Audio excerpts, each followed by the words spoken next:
Hello, viewer, and welcome to Spotlight here on Hope TV, where you look and live. And on Spotlight, we are always doing our very best to bring to you perspectives which will support and help and assist you, especially as a Christian, as you engage different matters, different developments in the community. And on Spotlight, this edition, we'll be looking at different matters that matter to us as citizens and also as Christians, and also giving us perspectives which can help us engage different happenings in our present society. Now, we'll be talking about how a name matters. We'll be talking about also how your character matters, also that peace matters, and also, importantly, that dialogue matters. Now, a name matters. Now, what you call yourself, you sometimes become. If you call yourself wealthy, you are likely to adopt such attitudes that are friendly to that kind of self-description, and even befriend people who suit your definition, and sometimes you actually end up fulfilling your own prophecy. Now, there are names we are given which are, in a way, a view of what other people think about us or think about themselves, but also sometimes we have a disconnect with our own names. Some people even change them somewhere along the line. Now, in the Bible, names mean a lot. Jabez in the Bible had a name issue. His name meant pain, and the name seemed to be what he was becoming. He was becoming a story of pain. He was struggling. He desired to be prosperous, but he was living pain, and that pain, he was not winning over it. Now, he had to seek divine intervention. So he cries out, "Oh, that you would bless me," cries out to God. "Oh, that you would bless me, that I may not cause pain." And God grants him his request. Now, God rebranded him away from what the mother had named him. Now, imagine with me, Jabez is in the meeting where Kenya Kwanza was naming its movement. Now, there are many names floated, and one of them is the Hustler movement. Now, given his experience, what do you think would be his contribution? I imagine Jabez raising his hand. Given the chance, he would recount his own story to the people present. In conclusion, I imagine him saying, "Life is strange. It makes you become your name sometimes." Now, someone would raise their hand and say, "Now, calling us ourselves hustlers sounds good and connects with the masses."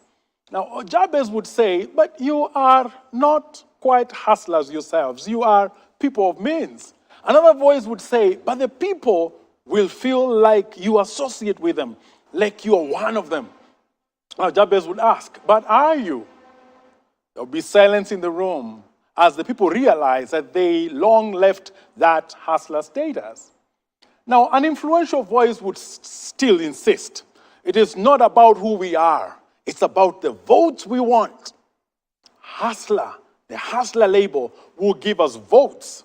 Now, Jabez then poses, what if, after getting the votes, life chooses to make the government a hustler government, struggling on almost everything?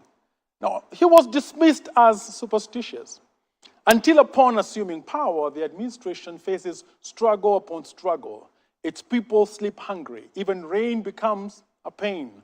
A lot of effort yields very little. Bandits in the north, demonstrations in the center, hitherto unheard payroll issues, a waning global reputation, all this and more at a go.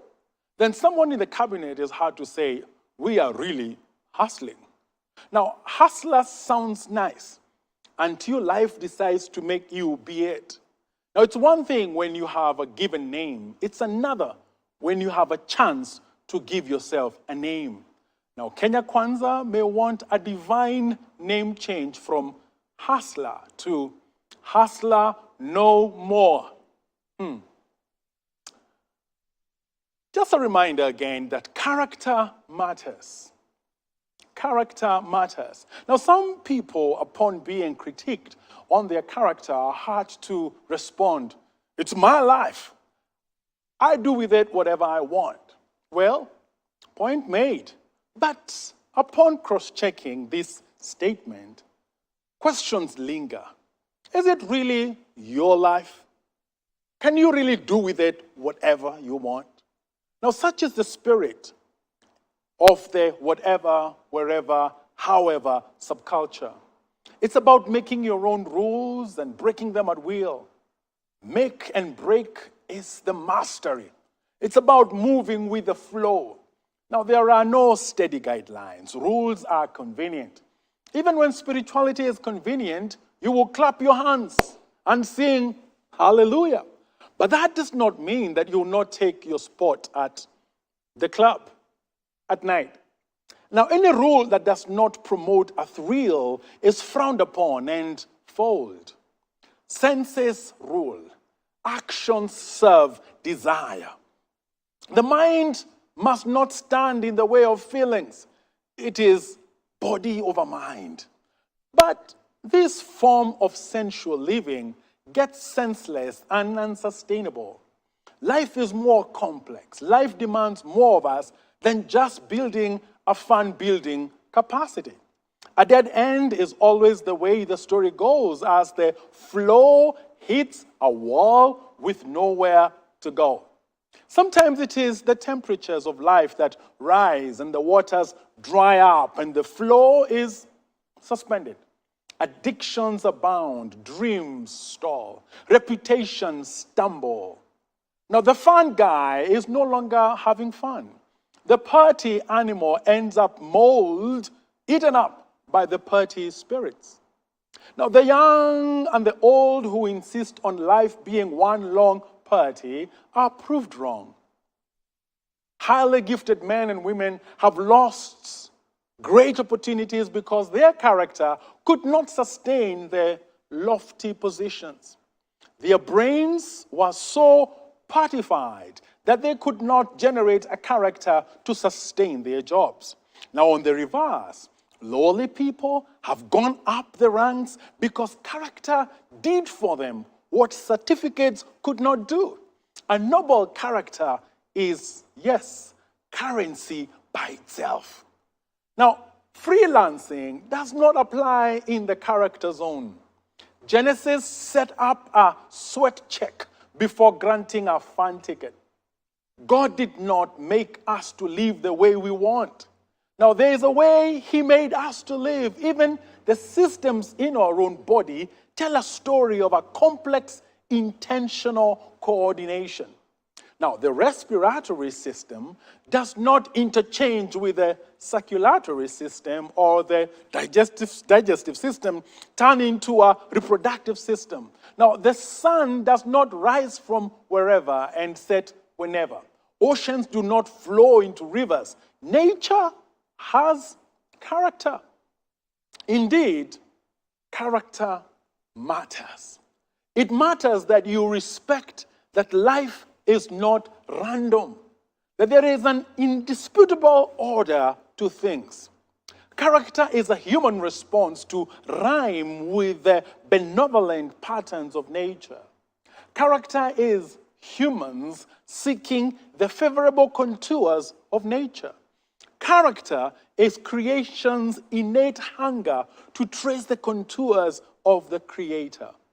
Character is the human embodiment of God's image.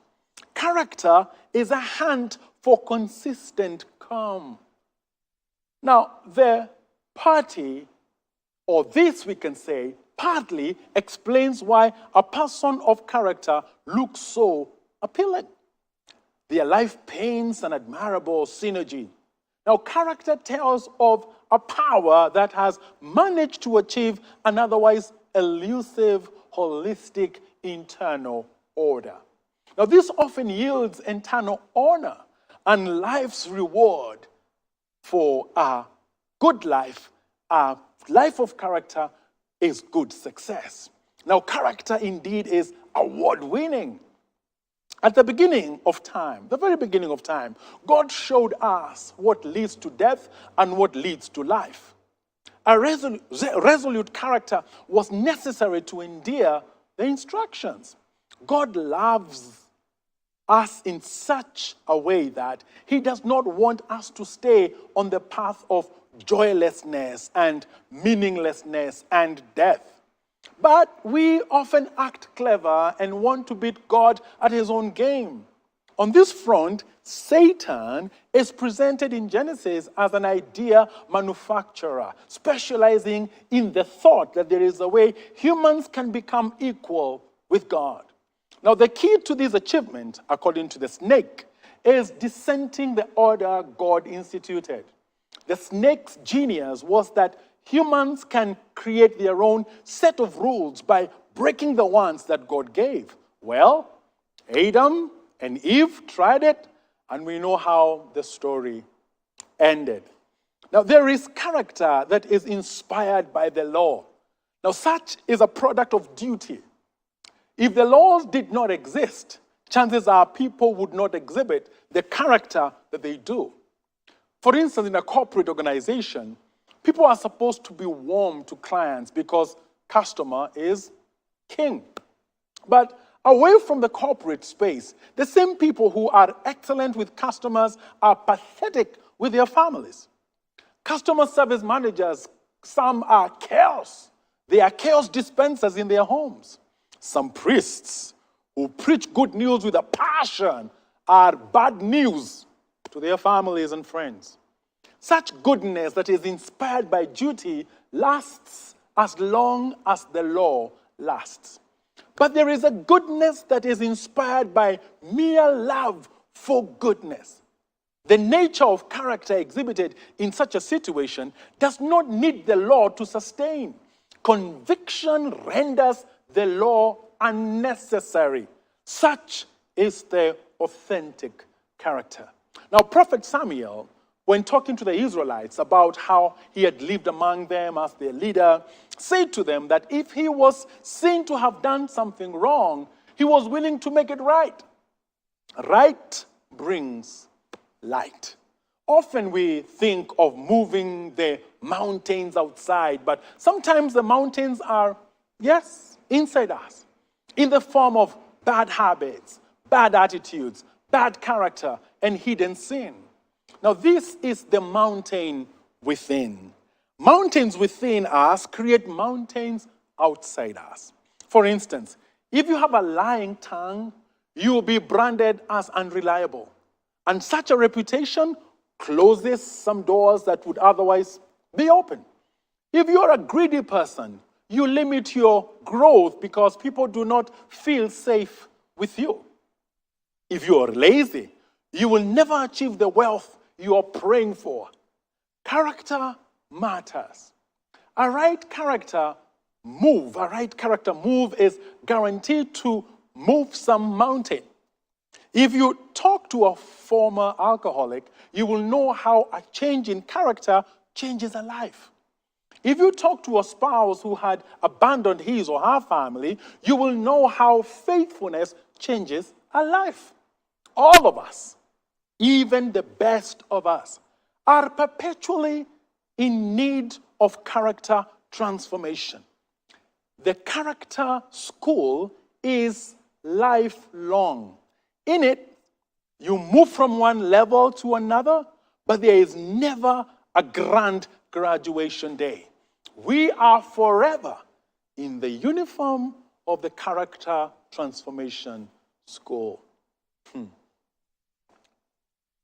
We can say this again. Peace matters. Peace matters. Now, peace is an asset a poor country should not risk losing. To be a poor country and a violent country is a double tragedy. Our government can already find difficulty in feeding its people. Now, to have violence in the menu of the people, it's a menu of pain, is indescribable. And it creates a sense of betrayal and a little hell down here. Now, when people are already teary about hunger, to add tear gas into their eyes is grave disservice. To suffer poverty and suffer peacelessness is to die twice. A food shortage and a peace shortage is a tough combination for any people. Peace is by its nature delicate. Once you have it, tiptoe around it, please. Preserve it with bubble wrap. You just need to ask countries that have not known peace for years and countries that have come through war. They would beg our leaders to carry our country peace side up. Stay away from any violence, experiments around violence, because you never know how far disruption may go. A fight begins with one blow. That blow can turn into blood. Blood invites vengeance, and the rest is, yes, a bad story. Now, there are many ways to disrupt peace, but very few ways of piecing it back together. Once broken, peace can be very punishing to reconstruct, and even when it is regained, the pre-cracking perfection is hard to restore. Now, there are many peace breakers, but very few peace doctors. We are all peace users, yes. Now, to mock peace, then, is folly. Peace is the oxygen of progress. Without it, we retrogress, deteriorate, choke, and disappear from the map of meaningful countries. We have a scaring capacity for violence.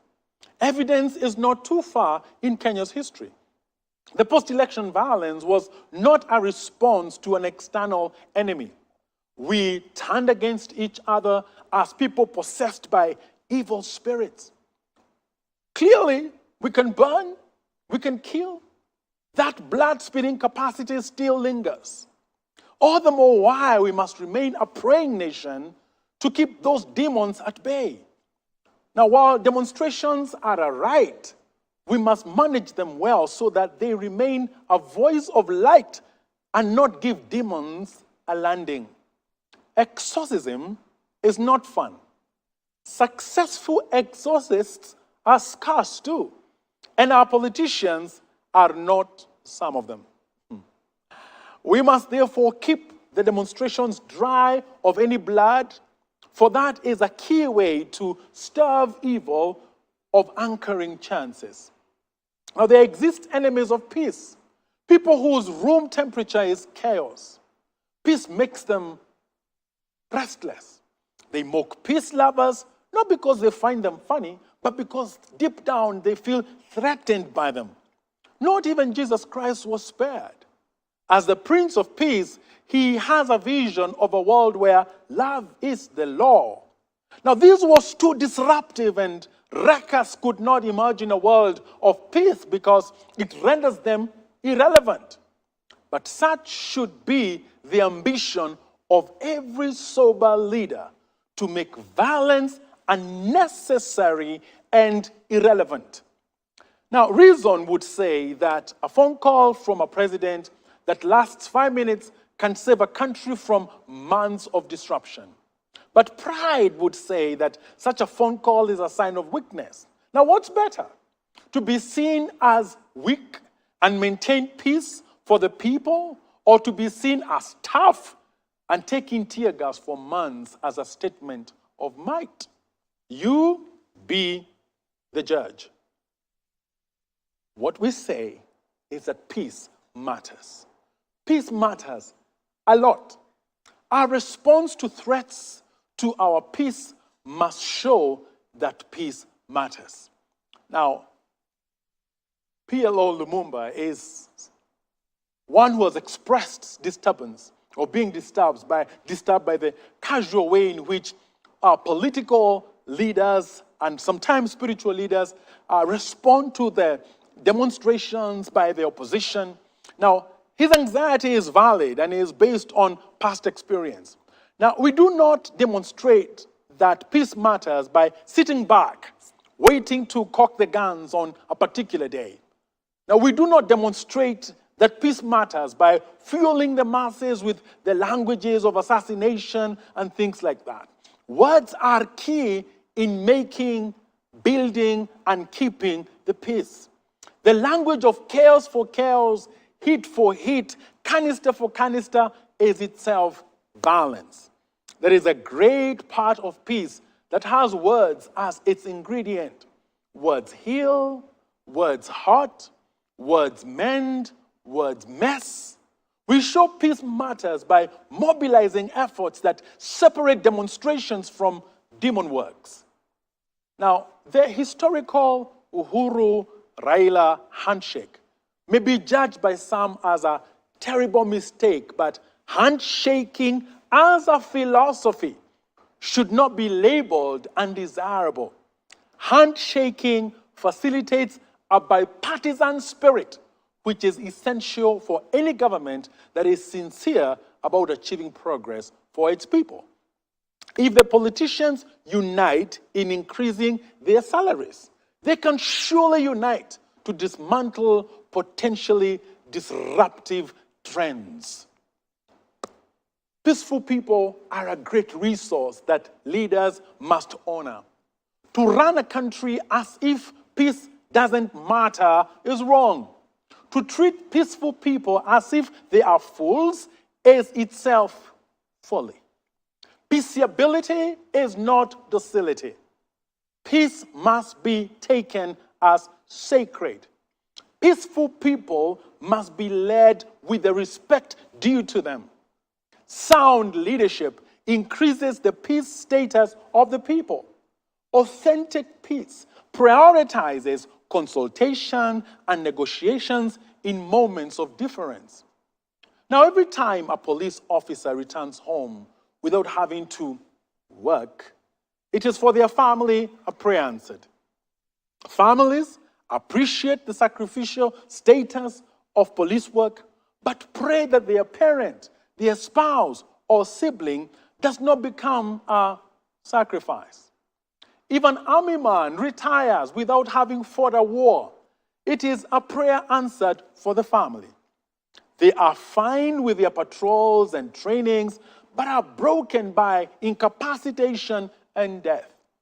Though they know their beloved are trained for war, families do not want their spouses, their beloved, to go to war.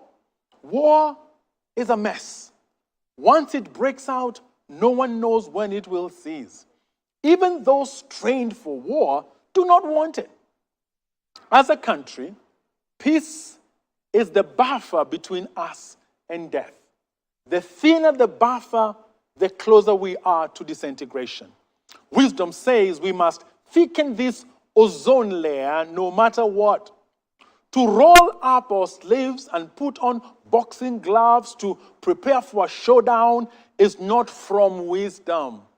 The more you understand the value of peace, the more you go out of your way to guard it. One more time. The more you understand the value of peace, the more you go out of your way to guard it. Finally, dialogue matters.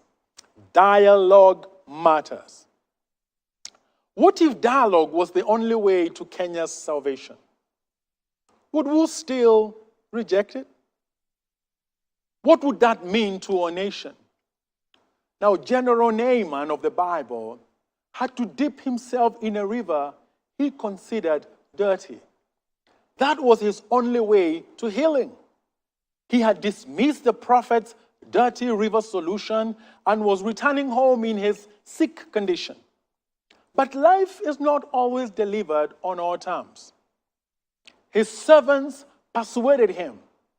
His healing came not from his lofty understanding, but from the voice of his aides.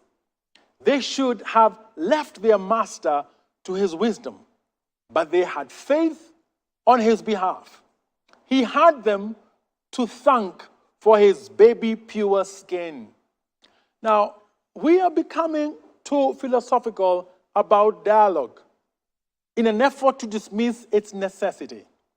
Dialogue is being rejected as if it serves nothing. But we can understand such repelling from a power point of view, because a measure of humility is a key ingredient in dialogue. But clearly, humility is not a word in our leaders' vocabulary list right now. Well, it wasn't too for Pharaoh until it hit home and heart. Our politicians should not downplay the value of dialogue. They may not like it, but it should always be on the cards. There is a place for humility in politics. The absence of humility means the domination of pride and total suppression of opposing points of view. Trashing dialogue translates into silencing voices that could otherwise be of value. Dialogue may not be easily accepted, but it should be respected. In Kenya especially, we should know better than go on a chest-thumping tantrum. It is dialogue that has severally saved this country from total collapse. Now for this, it must be given the bow and honor due to it. We're taking a short break. We'll be right back. This is Spotlight.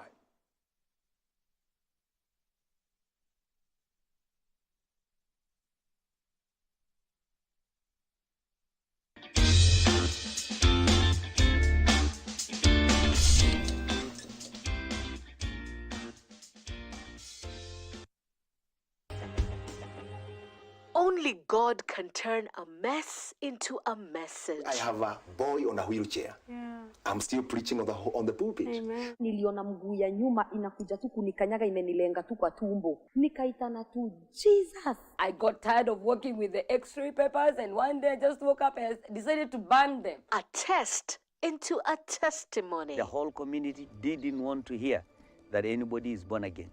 Excommunicated, straight. Bila Yesu hakuna njia.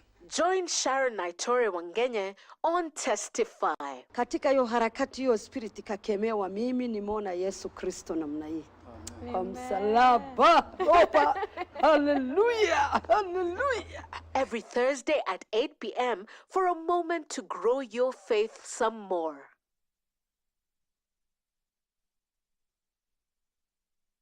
Hope TV is where you look and live, with an excellent selection of the best Christian programming consisting of local and international content of inspirational stories, talk shows, Bible commentary, youth, health shows, children entertainment, contemporary gospel music, extended times of worship, live broadcast, news, movies, drama, Christian ministry programs, and so much more.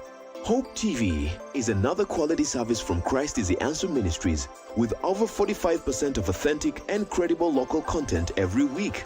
Hope TV is a sister station to Hope FM, Kenya's leading Christian radio station, with footprints across the country. Tune in to Hope TV, where you look and live.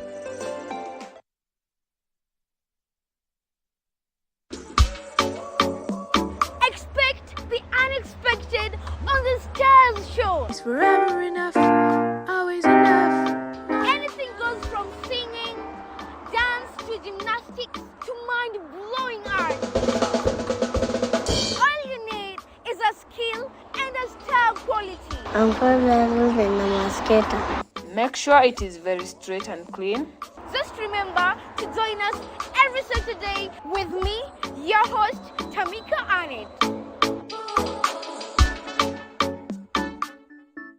Hope TV is now available on GoTV Channel 103, Zuku Channel 873, Signet Channel 817, and StarTimes Channel 026.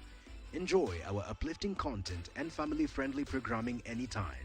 Hope TV, you look and live.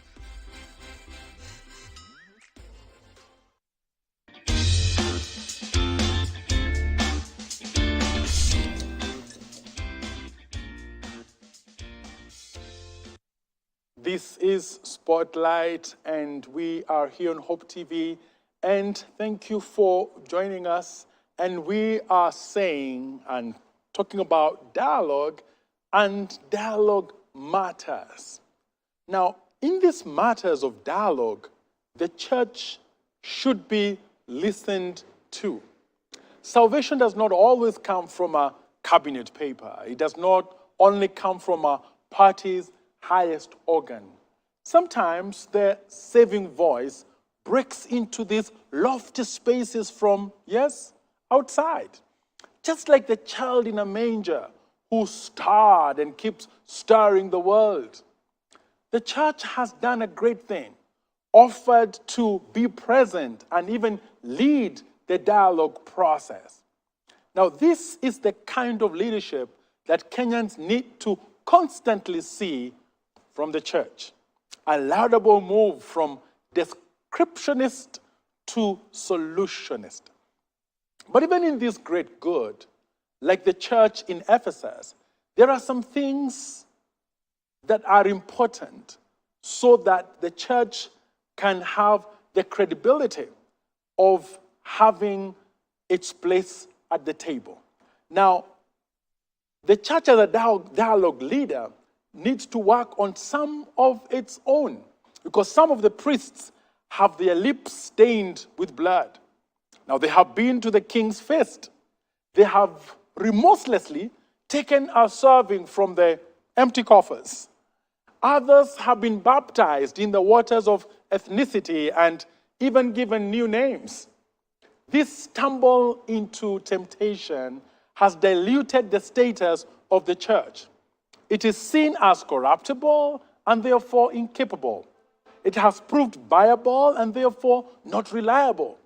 Unexcited proximity to power and blind cheering of the ruling administration tames the church's roar. A church dragged with political privilege loses her prophetic consciousness. Now, duty calls and finds her too intoxicated to stand.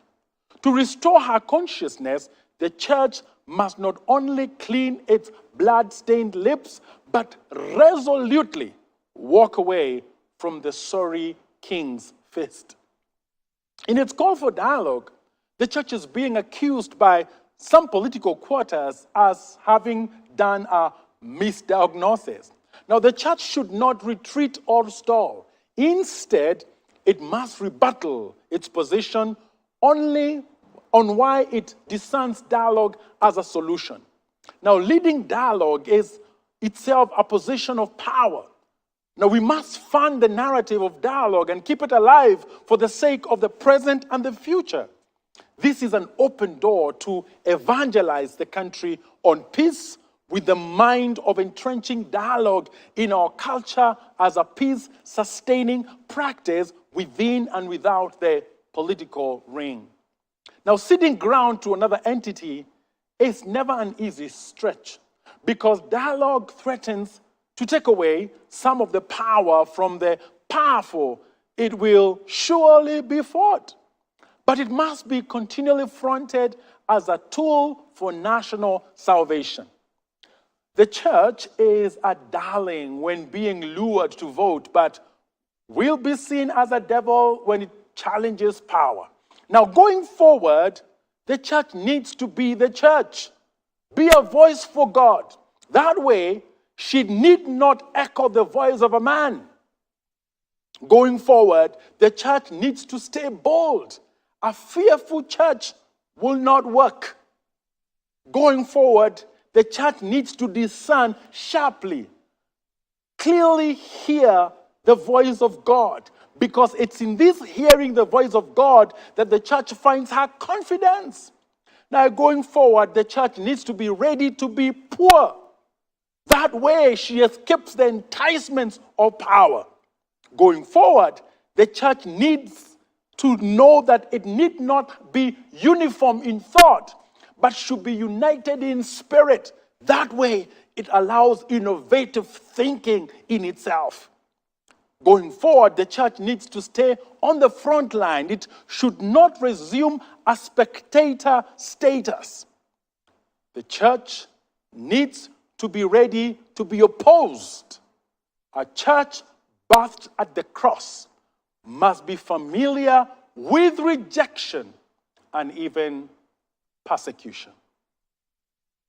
This has been Spotlight. Thank you for watching.